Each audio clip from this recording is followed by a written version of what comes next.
সংক্রমণের নতুন হটস্পট। সাতক্ষীরায় আজ থেকে লকডাউন, বাগেরহাটের মোংলার পরিস্থিতি নাজুক। আমার জেলায় এই মুহূর্তে রোগীর চিকিৎসাধীন আছে 264 জন। তার মধ্যে 164 জন আছেন মোংলায়, বাকি 100 আছে সারা ডিস্ট্রিক্টে। প্রথম 3 দিন ছিল 70%, গত 2 দিন ছিল 40%, আজকে আবার করলাম, আজকে আবার 70%। বাগেরহাটের সিভিল সার্জন। বাংলাদেশে প্রতি বছর যে crore crore mobile phone set বিক্রি হয়, কম্পিউটার বিক্রি হয়, সেগুলো নষ্ট হলে যায় কোথায়? বহুজাতিক কোম্পানিগুলোকে এখন থেকে কমপক্ষে 15% কর দিতে হবে, G7 জোটের বৈঠকে ঐক্যমত। আর শেষে রয়েছে ফোন ইন। এসব নিয়ে শুরু হচ্ছে বিবিসি বাংলার আজকের প্রবাহ।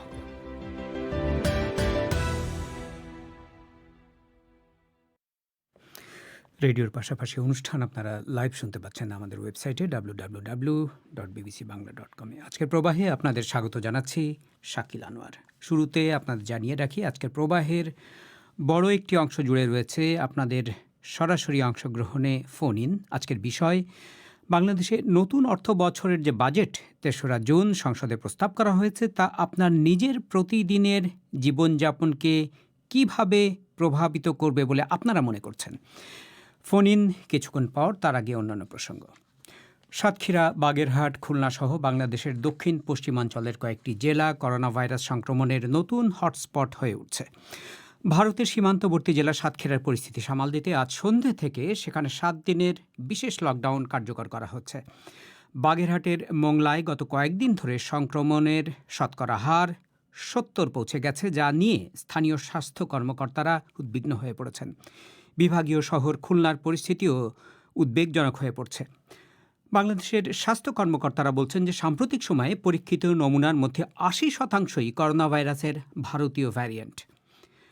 ঢাকা থেকে আরও জানাচ্ছেন আকবর হোসেন। চাঁপাইনবাবগঞ্জ জেলায় পরীক্ষা অনুপাতে করোনাভাইরাস শনাক্ত হওয়া রোগী 70% হওয়ার ঘটনা অনেককেই চমকে দিয়েছিল। এবার একই অবস্থা দেখা যাচ্ছে বাগেরহাটের মংলা উপজেলায়। উপকূলীয় এই জায়গাটিতেও গত কয়েকদিনে পরীক্ষা অনুপাতে করোনাভাইরাসে শনাক্ত রোগীর সংখ্যা 70% পর্যন্ত হয়েছে। বাগেরহাটের civil surgeon KM Humayun Kabir BBC বাংলাকে বলেন, পুরো বাগেরহাট জেলায় পরিস্থিতি নাজুক না হলেও মংলা উপজেলায় সংক্রমণ ব্যাপকভাবে ছড়িয়েছে। মংলা উপজেলা সংক্রমণটা 26 তারিখ থেকে খুব বৃদ্ধি পেয়েছে। জেলা যেমন আমার জেলায় এই মুহূর্তে রোগীর চিকিৎসাধীন আছে 264 জন। তার মধ্যে 164 জন আছেন মোংলায়, বাকি 100 আছে সারা ডিস্ট্রিক্টে। যেমন প্রথম 3 দিন ছিল 70%, গত 2 দিন ছিল 40%, আজকে আবার করলাম, আজকে আবার 70%। আমরা এটা এরকম 40 থেকে 70-এর মধ্যে ওঠানামা করছে। আমরা এই যে প্রথম যে 70% ছিল, এখানে আমাদের স্যাম্পল ছিল 147টা। কালকে যে 40% ছিল পরশুদিন, এখানে ছিল 40টা। আজকে আমরা করেছি 48টা স্যাম্পল থেকে আমাদের 34টা পজিটিভ এসেছে। বাংলাদেশের দক্ষিণ পশ্চিমাঞ্চলের আরেকটি জেলা সাতক্ষীরায় সংক্রমণ রোধ করার জন্য সেখানে স্থানীয়ভাবে লকডাউন আরোপ করেছে প্রশাসন। গত কিছুদিনের পরিসংখ্যান দেখে স্থানীয় সাংবাদিক SM আকরামুল ইসলাম বলছেন, সেখানে শনাক্তের হার 50% ছাড়িয়ে গেছে। সাতক্ষীরা জেলায় সরকারি হাসপাতালে এখন করোনাভাইরাসে আক্রান্ত রোগীদের স্থান সংকুলান হচ্ছে না, কিন্তু তারপরেও সেখানে সাধারণ মানুষের মধ্যে বিষয়টি নিয়ে তেমন কোনো উদ্বেগ নেই বলে উল্লেখ করেন মিস্টার ইসলাম। মানে সাতক্ষীরার যে করোনার সাতক্ষীরা মেডিকেল কলেজ হাসপাতালে যে করোনার যে বেডগুলো, সেই বেডগুলো পূরণ হয়ে যাওয়ার পর কিন্তু সাতক্ষীরা সদর হাসপাতালে একটি করোনা ইউনিট কিন্তু চালু করা হয়। এখানেও কিন্তু যে বেডগুলো ফুলফিল হয়ে গেছে। তো এখন যারা মানে যখন কেউ করোনা নতুন আক্রান্ত হচ্ছে, তাদেরকে কিন্তু চিকিৎসা বিভাগ, স্বাস্থ্য বিভাগ যেটি বলছে, বেসরকারি হাসপাতালের চিকিৎসা নেওয়ার পরামর্শ দেওয়া হচ্ছে। তাছাড়া অনেকটা বাড়িতে রেখেও চিকিৎসার কথা কিন্তু বলা হচ্ছে, তাদেরকে আইসোলেশন করা হচ্ছে বাড়িতে। সংক্রমণের হারটা যদি বলি, এটা হচ্ছে আমাদের আজকের যে রেজাল্ট, আজকে হচ্ছে 188 জনকে কিন্তু সাতক্ষীরা মেডিকেল কলেজ হাসপাতালে করোনার পরীক্ষা করা হয়েছে। এখানে 89 জনের করোনার রিপোর্ট কিন্তু পজিটিভ এসেছে। তো এই শতকরা যদি আমরা ধরি তাহলে 54% ধরা যায়, এবং এটা গতকালকে ছিল 53.19%। চিকিৎসক এবং গবেষকরা মনে করছেন, যেসব জেলায় রোগী শনাক্তের হার বেশি সেখানে হয়তো ভারতীয় ভ্যারিয়েন্টের জন্য দায়ী হতে পারে। গত 16 মের পরে ঢাকা, চাঁপাইনবাবগঞ্জ, গোপালগঞ্জ এবং খুলনা থেকে 54টি নমুনার জেনোম সিকোয়েন্স করেছে সংক্রামক রোগ বিষয়ক সরকারি প্রতিষ্ঠান IEDCR। সে নমুনাগুলোর মধ্যে 80%ই ভারতীয় ভ্যারিয়েন্ট পেয়েছে IEDCR। বাগেরহাটের civil surgeon K M Humayun Kabir বলেন, মংলা উপজেলায় সংক্রমণ বৃদ্ধির পেছনে কিছু কারণ থাকতে পারে। এখানে পোর্ট আছে, ইপিজেড আছে, হ্যাঁ, এমন বাংলাদেশের ছোট জেলার লোক এখানে আছে। মংলা ইপিজেড এ প্রতিদিন প্রায় 6 থেকে 10 হাজার লোকজন, হ্যাঁ, শ্রমিক ডিউটি করে। পোর্ট আছে, বিভিন্ন জায়গা থেকে লোকজন আসতে পারে, হ্যাঁ, ইন্ডিয়া থেকে অনেকে আসে, নৌযান আসে, যেটা একটা কারণ হতে পারে সংক্রমণের। কিন্তু একেবারে সুনির্দিষ্ট যে স্পট নির্দিষ্ট করা যে এই কারণটা হয়েছে, সেটা অনেক চেষ্টা করেও আসলে কোনো বের করা যায় নাই যে কোন কারণ থেকে হয়েছে।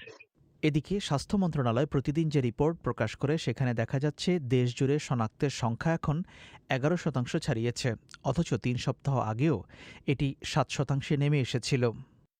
আকবর হোসেন। বাংলাদেশে ইলেকট্রনিক সামগ্রীর ব্যবহার প্রতি বছর, প্রতি মাসে লাফিয়ে লাফিয়ে বাড়ছে। এক হিসেবে বাংলাদেশে এখন বছরে মোবাইল ফোন সেটই বিক্রি হয় 3 কোটির ওপর। সেই সাথে বাড়ছে ল্যাপটপ, কম্পিউটার, টেলিভিশনের বিক্রি। কিন্তু এসব ইলেকট্রনিক সামগ্রী যখন নষ্ট হয় বা অকার্যকর হয়ে পড়ে, তখন সেসব বর্জ্য যায় কোথায়? কোথায়, কিভাবে এগুলো ফেলা হয়? ইলেকট্রনিক বর্জ্য ব্যবস্থাপনা নিয়ে বাংলাদেশের আইনি বা কী আছে, বোঝার চেষ্টা করেছেন নাগিব বাহার। ইলেকট্রনিক বর্জ্য বা ই বর্জ্যের ধারণাটা বাংলাদেশে একেবারে নতুন নয়। বেসরকারি সংস্থা environment and social development organization এসডোর তথ্য অনুযায়ী 2019 সালে বাংলাদেশে 4 লাখ টনের বেশি ই বর্জ্য তৈরি হয়। তবে প্রতি বছর বিপুল পরিমাণ ই বর্জ্য তৈরি হলেও বাংলাদেশে হাতে গোনা কয়েকটি বেসরকারি প্রতিষ্ঠান এই ধরনের বর্জ্য ব্যবস্থাপনার কাজ পরিচালনা করে থাকে। এই প্রতিষ্ঠানগুলো স্থানীয় সংগ্রাহকদের কাছ থেকে পুরনো ও নষ্ট হয়ে যাওয়া ইলেকট্রনিক পণ্য কিনে নেয় এবং সেগুলো থেকে পুনর্ব্যবহারযোগ্য অংশগুলো প্রক্রিয়াজাত করে থাকে। Environment and social development organization এসডোর সহ-সভাপতি অধ্যাপক আইনুন নিশাত বলছিলেন, বাংলাদেশে প্রতি বছর উৎপাদিত হওয়া ই বর্জ্যের সিংহভাগের উৎসই কম দামি মোবাইল ফোন। যে মোট সংগ্রহ হচ্ছে এবং মূল ইলেকট্রনিক বর্জ্য আসছে মোবাইল ফোন থেকে, সস্তা মোবাইল ফোন, কিছুদিনের পরেই ওটা অকেজ হয়ে যায়। আর অন্যান্য যে সমস্ত বর্জ্য, যেমন মানে বিভিন্ন ধরনের কম্পিউটার, টেলিভিশন, এগুলোর থেকে যেটা হচ্ছে এই সবগুলোরই প্লাস্টিকটা ব্যবহার করা যায় না, ওটাগুলো ফেলে দেয়। আর মাদার বোর্ড কিংবা প্লেটলেট যেগুলো আছে এগুলো চীনে পাঠিয়ে দেয়, আর চীনের বেস কিছু কোম্পানি এগুলো কিনে নিয়ে যায়। বাংলাদেশ মোবাইল ফোন ইম্পোর্টার্স অ্যাসোসিয়েশনের তথ্য অনুযায়ী বাংলাদেশে বছরে মোবাইল ফোনের চাহিদা প্রায় 3.5 কোটি, যার মধ্যে অপেক্ষাকৃত কম দামি ফিচার ফোনের সংখ্যা 2.5 কোটির বেশি। এর পাশাপাশি টেলিভিশন, কম্পিউটার, ফ্রিজের মতো গৃহস্থালিতে ব্যবহৃত পণ্য ই বর্জ্যের মধ্যে পড়ে থাকে। এই ধরনের বর্জ্য ব্যবস্থাপনা নিয়ে কাজ করা একটি প্রতিষ্ঠানের ব্যবস্থাপনা পরিচালক নাজমুল হায়দার বলছিলেন, বাংলাদেশে অত্যন্ত ঝুঁকিপূর্ণভাবে পরিচালিত হয় ই বর্জ্য ব্যবস্থাপনার কাজ। Basically content related any electronics or electric equipment হচ্ছে বর্জ্য, মাদারবোর্ড যেটাকে আমরা বলি, পিসিবি বা প্লাস্টিক সার্কিট বোর্ড। যেটা তো যেখানে যাচ্ছে তারা যদি এটাকে আপনি কমপ্লায়েন্স ওয়েতে যদি এটাকে যদি ম্যানেজ করতে না পারে, হ্যাঁ, টোটালি এটা এনভায়রনমেন্টালি হ্যাজারিয়াস। তো সেটা বাংলাদেশে যেটা হচ্ছে, লোকাল যেমন ভাঙাড়িয়ালার এটা কালেক্ট করে নিচ্ছে বাসা টু বাসা বা বিভিন্ন টেন্ডারিং এর মাধ্যমে বা বিভিন্ন এজেন্সি যেগুলো প্রক্রিয়ার মাধ্যমে টেন্ডার দিচ্ছে বা লোকালি অ্যানলিস্টেডের মাধ্যমে এগুলো ভাঙাড়িয়ালাদের কাছে চলে যাচ্ছে। তো তারা এটাকে কি করতেছে, তারা এটাকে নিয়ে অ্যাসিডাইজ করে যদি কোনো প্রিসিয়াস মেটাল থাকে তারা কালেক্ট করতেছে, বাকি যে বোর্ডটা থাকে এটাকে তারা ল্যান্ডফিল করে দিচ্ছে অথবা অ্যাসিডটাকে তারা ফেলে দিচ্ছে। এরকম প্রক্রিয়া করছে সিঙ্গারে, যান আপনি ঘরে ঘরে এটা হচ্ছে, মানিকগঞ্জে করছে। মিস্টার হায়দারের মতে আইন প্রণয়ন ও বাস্তবায়নের মাধ্যমে এই ধরনের বর্জ্য ব্যবস্থাপনা সমন্বিতকরণ না করা হলে পরিবেশের মারাত্মক ক্ষতি অব্যাহত থাকবে এবং এই খাতের উদ্যোক্তারাও ক্ষতিগ্রস্ত হবেন। আমাদের তেমন কোনো সাপোর্ট নাই। হ্যাঁ, গভর্নমেন্ট এজেন্সি থেকে কোনো রেগুলেশন ইম্পোজ করতেছে না যে বিভিন্ন প্রাইভেট সেক্টর এবং যারা ম্যানুফ্যাকচারিং করতেছে তাদের ওয়েস্টটাকে তারা যদি আমাদের একটা গ্রিপের মধ্যে নিয়ে আসতে পারতো বা একটা কমপ্লায়েন্সের মধ্যে নিয়ে আসতে পারতো, তাহলে সেই ওয়েস্টটা আমরা পেতাম, তাহলে আমরা অর্গানাইজ করতে পারতাম। বাংলাদেশে ই বর্জ্য ব্যবস্থাপনা সংক্রান্ত কোনো নির্দিষ্ট আইন না থাকলেও ইলেকট্রিক্যাল অ্যান্ড ইলেকট্রনিক পণ্য হতে বর্জ্য ব্যবস্থাপনা সংক্রান্ত একটি বিধিমালার খসড়া চূড়ান্ত হয় 2019 সালে।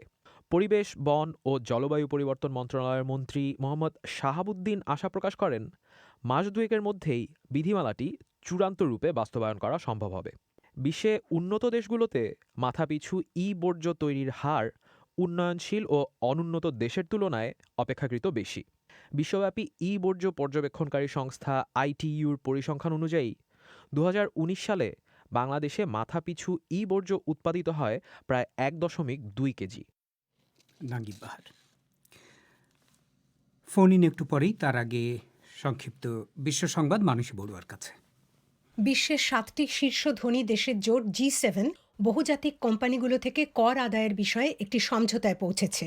লন্ডনে G7 জোটের অর্থমন্ত্রীদের এক বৈঠকে সিদ্ধান্ত হয়েছে যে বহুজাতিক কোম্পানিগুলোর উপর অন্তত 15% কর বসানো হবে। তবে কিছু দেশ ইঙ্গিত দিয়েছে যে তারা এর চেয়ে বেশি কর বসাবে। ব্রিটিশ অর্থমন্ত্রী ঋষি সুনাক এই সিদ্ধান্তকে বিশ্বের কর ব্যবস্থা সংস্কারের লক্ষ্যে নেওয়া এক ঐতিহাসিক পদক্ষেপ বলে বর্ণনা করেছেন। গাজায় হামাসের নেতা দাবি করেছেন যে ইসরায়েল তাদের সুড়ঙ্গ নেটওয়ার্ক ধ্বংস করতে ব্যর্থ হয়েছে। গত মাসের সংঘাতের সময় ইসরায়েল বলেছিল হামাসের এই টানেল বা সুড়ঙ্গ নেটওয়ার্ক ধ্বংস করা তাদের অন্যতম লক্ষ্য। আজ এক বক্তৃতায় হামাসের নেতা ইয়েহা সিনওয়ার বলেন, ইসরায়েল তাদের সুড়ঙ্গে নেটওয়ার্কের 3% কম ধ্বংস করতে পেরেছে। তিনি গত মাসের 11 দিনের লড়াইকে ইসরায়েলের বিরুদ্ধে হামাসের সামরিক সক্ষমতার একটি মহড়া বলে বর্ণনা করেন। তিনি আরও বলেন, ইসরায়েলের সঙ্গে আরব বিশ্বের দেশগুলোর সম্পর্ক স্বাভাবিকীকরণের চেষ্টা এবং ফিলিস্তিনিদের বিভেদের কারণেই ইসরায়েল গাজায় হামলা চালাতে উৎসাহিত হচ্ছে। এশিয়া ও প্রশান্ত মহাসাগরীয় অঞ্চলের জোট এপেকের এক বৈঠকে আজ কোভিড-19 টিকা ও চিকিৎসা সামগ্রীর ওপর থেকে কর তুলে নেওয়ার প্রস্তাব নিয়ে আলোচনা হবে। এপেকের ব্যবসা বিষয়ক উপদেষ্টা কমিটির প্রধান বলেছেন, এই মহামারী মোকাবিলায় অবাধ এবং মুক্তভাবে টিকার লেনদেন হওয়া দরকার। এই বৈঠকের স্বাগতিক দেশ নিউজিল্যান্ড একটি নতুন গাইডলাইনের ব্যাপারে জোটের 21টি দেশকে রাজি করাতে চাইছে। ভারতের রাজধানী দিল্লির কর্তৃপক্ষ কোভিড-19 মোকাবিলায় জারি করা বিধিনিষেধ আংশিক তুলে নেওয়ার ঘোষণা দিয়েছে। দিল্লিতে করোনা ভাইরাসের দ্বিতীয় ঢেউ মারাত্মক আঘাত হানার পর এই বিধিনিষেধ জারি করা হয়েছিল। দিল্লির মুখ্যমন্ত্রী অরবিন্দ কেজরিওয়াল জানিয়েছেন, সোমবার থেকে আংশিকভাবে বাজার এবং শপিং মল খোলা যাবে। বেসরকারি অফিসের কর্মীরা কর্মস্থলে আসতে পারবেন, তবে স্বাভাবিক সময়ের তুলনায় অর্ধেক অফিস কর্মীকে আসতে দেওয়া হবে। ভারতের তথ্য প্রযুক্তি বিষয়ে নতুন আইন মেনে চলার জন্য সোশ্যাল মিডিয়া কোম্পানি টুইটারকে চূড়ান্ত নোটিশ পাঠিয়েছে দেশটির কেন্দ্রীয় সরকার। ভারতে সম্প্রতি জারি করা আইনে বলা হয়েছে, কোনো পোস্ট সরিয়ে ফেলার ব্যাপারে সরকারের পরামর্শ মেনে চলতে সোশ্যাল মিডিয়া কোম্পানিগুলো বাধ্য থাকবে। সরকার বলছে, যে কোনো অভিযোগ তদন্তের জন্য টুইটারকে ভারতে একজন বিশেষ কর্মকর্তা নিয়োগ করতে হবে। সরকারের সমালোচনামূলক বিভিন্ন পোস্ট সরিয়ে নেওয়া নিয়ে গত কয়েক মাস ধরে টুইটারের সাথে নরেন্দ্র মোদী সরকারের টানাপোড়েন চলছে।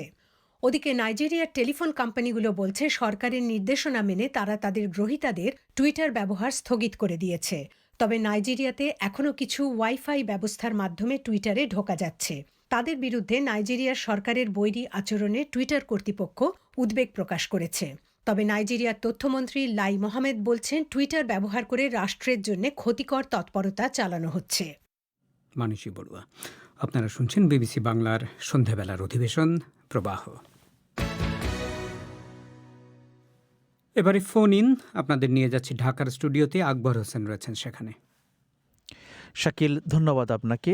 আমাদের ফোনের আজকের বিষয় হচ্ছে বাংলাদেশে নতুন অর্থ বছরের যে বাজেট পেশ করা হয়েছে তা আপনার জীবনকে কিভাবে প্রভাবিত করবে, এ নিয়ে কথা বলবেন আমাদের আজকের শ্রোতারা। শুরুতেই টেলিফোন লাইনে রয়েছেন প্রগতি বর্মন, তিনি ঢাকা বিশ্ববিদ্যালয় থেকে যোগ দিচ্ছেন।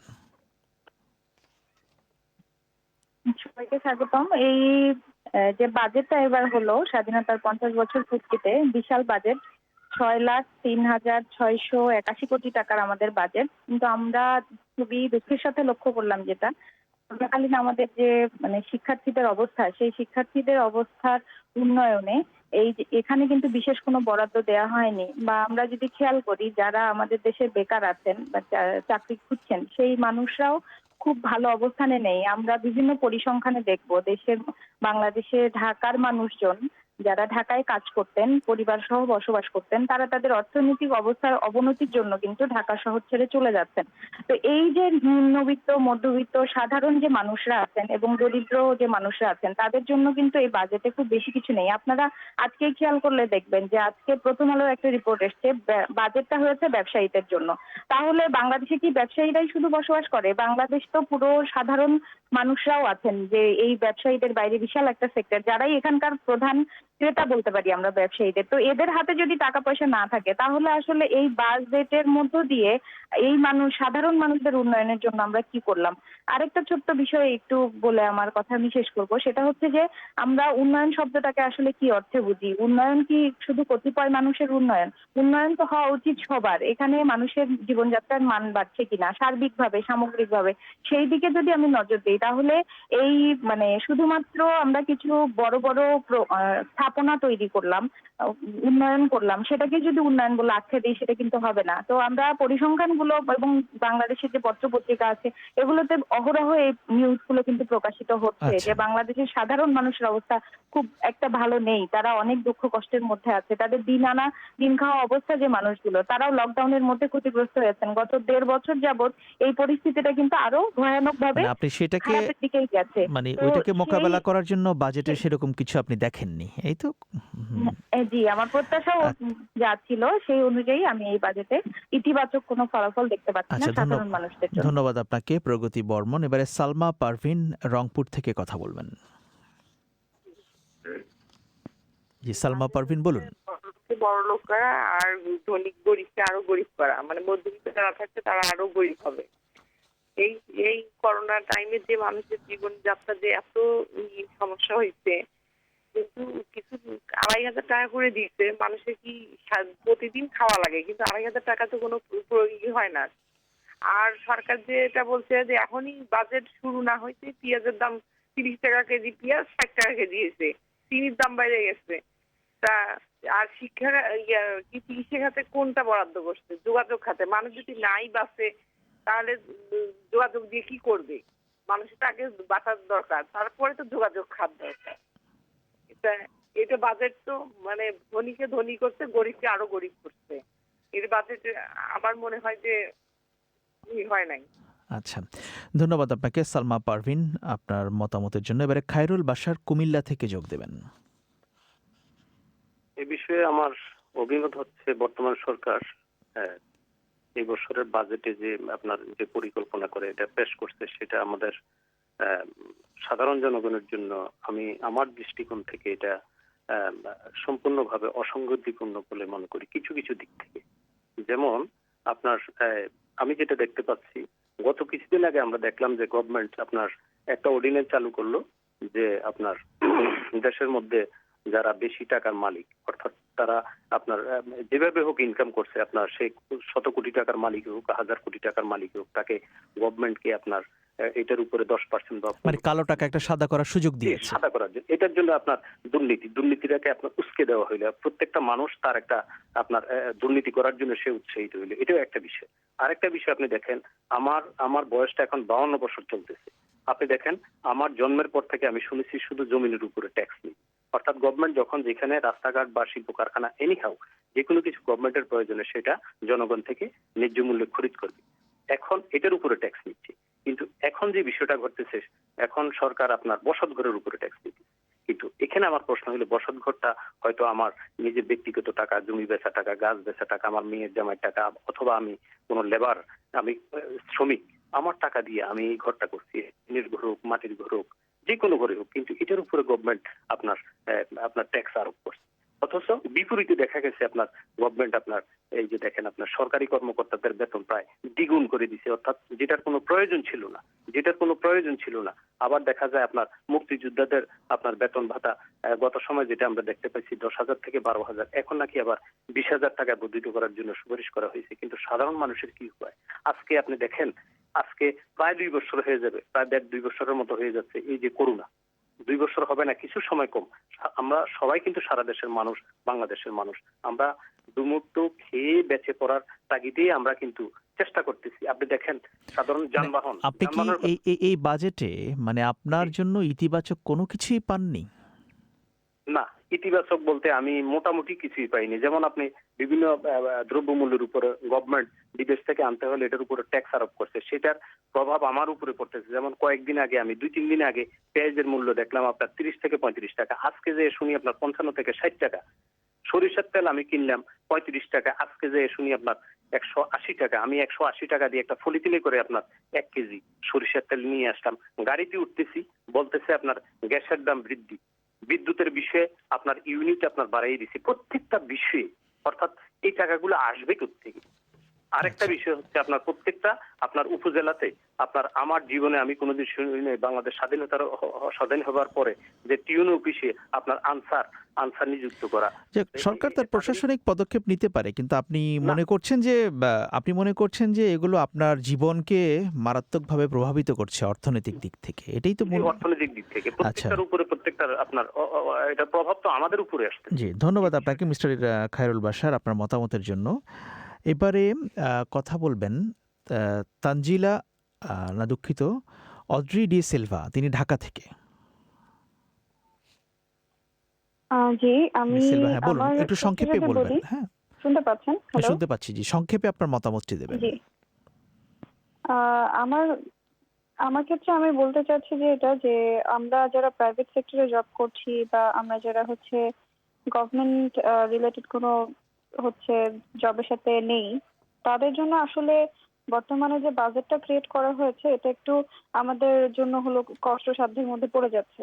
কারণ আমরা নিত্য প্রয়োজনীয় জিনিস যেগুলো আমাদের বেসিক নিডস, ওগুলো হচ্ছে আমাদের ওইটার উপরে কর আরোপ করা হয়েছে।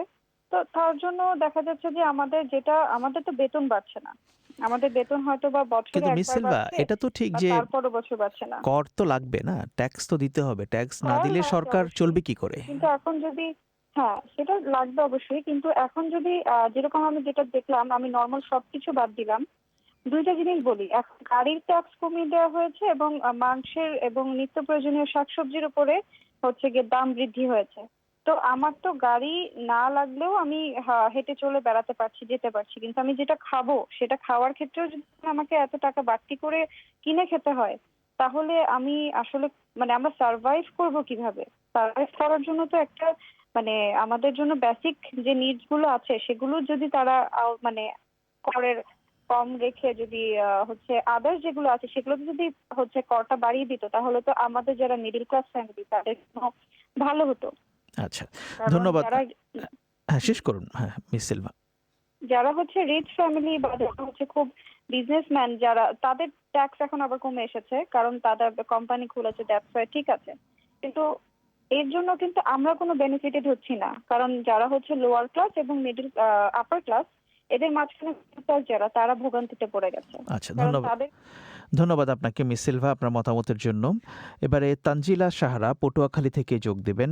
তানজিলা সাহারা, আমি অনুরোধ করব সংক্ষেপে আপনার মতামতটি দেবেন। আচ্ছা, আমরা দেখেছি যে 2021-22 অর্থ বছরের প্রস্তাবিত বাজেট অনুযায়ী স্বাস্থ্য খাতে বরাদ্দ বেড়েছে, যা গত 2020-21 অর্থ বছরের চেয়ে 3,484 কোটি টাকা বেশি। করোনা মহামারী মোকাবেলায় এই বাজেট অগ্রণী ভূমিকা রাখবে আশা করি। বিশেষ করে করোনা ভ্যাকসিন সর্বস্তরে মানুষের কাছে পৌঁছবে এ আশা রাখি, এবং এই বাজেট স্বাস্থ্য খাতকে আরো সবল করবে বা দৃঢ় করবে, এবং ভবিষ্যতে কোনো মহামারী আসলে সেই অভিঘাত থেকে পরিত্রাণ পেতেও এই যে স্বাস্থ্য খাত সহায়তা করবে আর কি। আচ্ছা, ধন্যবাদ আপনাকে তানজিলা সাহারা আপনার মতামতের জন্য। এবারে ফরিদুল হক কুড়িগ্রাম থেকে। জি, আমি যেটা বলতে চাচ্ছি সেটা হচ্ছে যে আমরা সাধারণ মানুষ, খেটে খাওয়া মানুষ, তো খেটে খাওয়া মানুষের পক্ষ থেকে এই বাজেটটা উপযুক্ত নয়। কারণ তেল, চাল, পেঁয়াজ এগুলোর দাম সচরাচর কমানো হওয়া উচিত ছিল, কিন্তু সেটার বিপরীত আমরা দেখতে পেয়েছি এগুলো আসলে দাম কমানো কিংবা বাড়ানোর তালিকায় নেই, যার ফলে আমরা যে গরিব বা খেটে খাওয়া মানুষগুলো আছি এটা দ্রব্যমূল্য ঊর্ধ্বগতির সম্মুখীন হতে পারি আর কি। তো সেক্ষেত্রে আমি মনে করি যে এই বাজেটটি সাধারণ বা কিংবা গরিব মানুষদের জন্য নয়। এখানে হাইয়েস্ট গাড়ি কিংবা বড় যে ইঞ্জিনের গাড়িগুলো আছে বা তেলের গাড়িগুলো আছে সেই গাড়িগুলোর দাম বাড়ানো হয়েছে। আর তারপর মাদক দ্রব্য কিংবা যে নেশাজাতীয় দ্রব্যগুলো আছে সেগুলোর দাম বাড়ানো অবশ্যই সেটা যুগান্তকারী পদক্ষেপ। আর আমি মনে করি যে যে চাল, তেল বা পেঁয়াজ এ জাতীয় যে দ্রব্যগুলো আছে সেগুলোর দাম কমানো উচিত ছিল। বাংলাদেশে তো চাল, তেল, পেঁয়াজ এগুলো বাজেটের উপর নির্ভর করে না, সারা বছরই এগুলোর দাম বাড়তে থাকে। বাড়তে থাকে, এগুলোকে নিয়ন্ত্রণ করতে হবে। আর যদি নিয়ন্ত্রণ না করা হয় তাহলে সিন্ডিকেট যারা আছে, কালোবাজারি যারা আছে, তারা আসলে এগুলোর দাম বিভিন্ন সময় ঊর্ধ্বগতি করে। যেমন আমি 50 টাকাতেও পেঁয়াজ কিনেছিলাম, এটা আসলে সাধারণ মানুষের জন্য উপযুক্ত না। আচ্ছা, ধন্যবাদ আপনাকে আপনার মতামতের জন্য ফরিদুল হক। এবারে উম্মে নাইমা, তিনি ঢাকা থেকে যোগ দেবেন।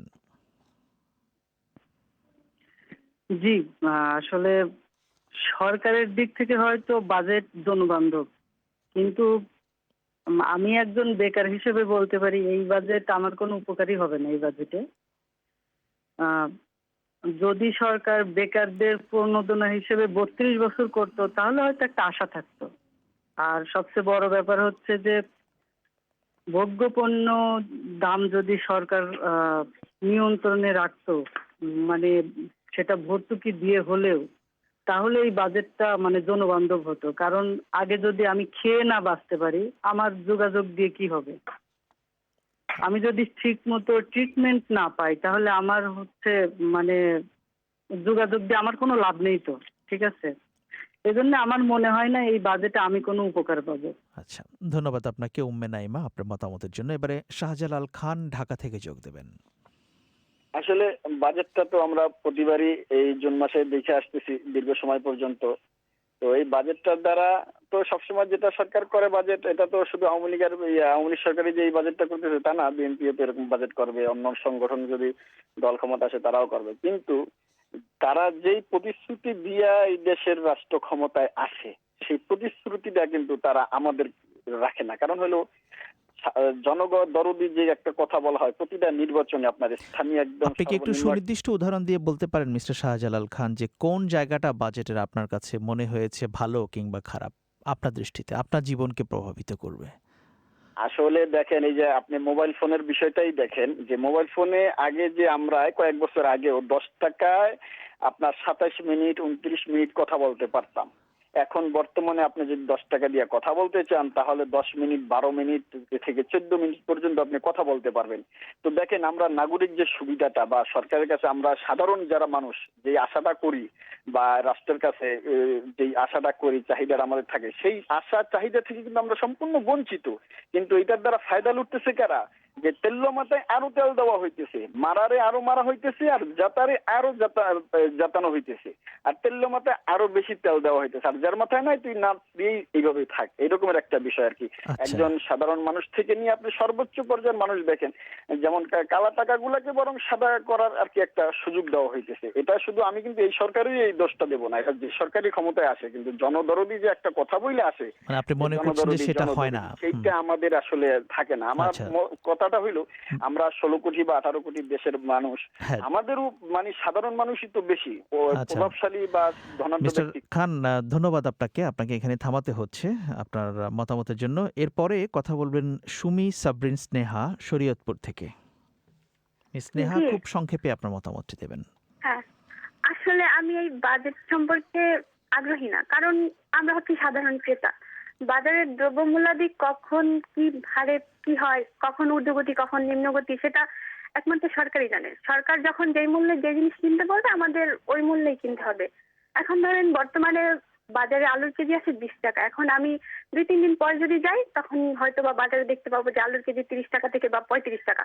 তখন আমি যদি বিক্রেতাকে বলি যে ভাই এই দাম কেন, তখন সে আমাকে বলবে যে মানে আপনি বলছেন যে মানে জিনিসপত্রের দাম যেভাবে বাড়ছে তাতে করে আপনি বাজেটের দিকে আপনি তেমন একটা মনোযোগী নন, সেটাই আপনার কথা, না? ধন্যবাদ আপনাকে সুমি সাবরিন আপনার মতামতের জন্য। আমাদের হাতে সময় একদম শেষ হয়ে গেছে। এখন আমরা শ্রোতাদের ফিরিয়ে নিচ্ছি লন্ডনে শাকিল আনোয়ারের কাছে। একবার আপনাকে ধন্যবাদ। এখনকার প্রধান খবর। বাংলাদেশের দক্ষিণ পশ্চিমাঞ্চলের বেশ কিছু এলাকা এখন হয়ে উঠছে কোভিড সংক্রমণের নতুন হটস্পট। সাতক্ষীরায় আজ থেকে বিশেষ লকডাউন জারি করা হয়েছে। বাগেরহাটের মংলার পরিস্থিতি নাজুক।